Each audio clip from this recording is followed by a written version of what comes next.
योहन के सुसमाचार अध्याय 16 वचन 12 से 15 तक का ये हमें प्रभु यीशु अपने शिष्यों को अपने क्रूस पर चढ़ाए जाने और स्वर्गारोहण से ठीक पहले अंतिम निर्देश दे रहे हैं। ये धर्मशास्त्र का अंश हमें परमेश्वर की करुणा और उनके कार्य करने के तरीके के बारे में गहराई से सिखाता है।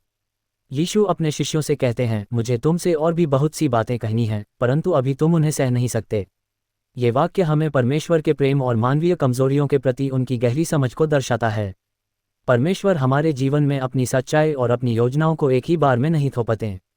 वे जानते हैं कि हम एक समय में कितना सहन कर सकते हैं और कितना समझ सकते हैं। जैसे एक बच्चा धीरे धीरे ठोस भोजन खाना सीखता है, वैसे ही हमारी आध्यात्मिक वृद्धि भी एक धीमी और निरंतर चलने वाली प्रक्रिया है। जैसे जैसे हम प्रभु में परिपक्व होते हैं, वे हम पर अपने गहरे रहस्यों को प्रकट करते हैं।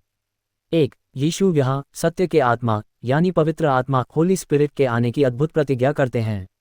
वे स्पष्ट करते हैं कि जब पवित्र आत्मा आएगा तो वह शिष्यों को पूर्ण सत्य का मार्ग दिखाएगा।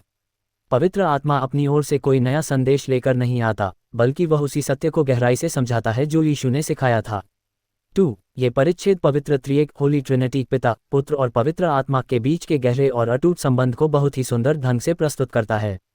यीशु कहते हैं कि जो कुछ पिता का है वह उनका है और पवित्र आत्मा उसी सत्य को लेकर हम तक पहुंचाता है। पवित्र आत्मा का मुख्य कार्य यीशु मसीह की महिमा करना और हमें उनके और करीब लाना है। आज के इस दौर में जहां दुनिया में सत्य को लेकर कई भ्रांतियां और भटकाव हैं, हमें इस सत्य के आत्मा की नितांत आवश्यकता है। पवित्र आत्मा हमारा मार्गदर्शक, सहायक और सच्चा शिक्षक है। हमें अपने हृदय को हमेशा खुला और नम्र रखना चाहिए ताकि जब हम जीवन की उलझनों में हों तो पवित्र आत्मा हमें सही दिशा दे सके। प्रार्थना। हे प्रभु यीशु, अपनी आत्मा की इस सुंदर प्रतिज्ञा के लिए आपका हृदय से धन्यवाद। हम स्वीकार करते हैं कि हमारी मानवीय समझ बहुत सीमित है।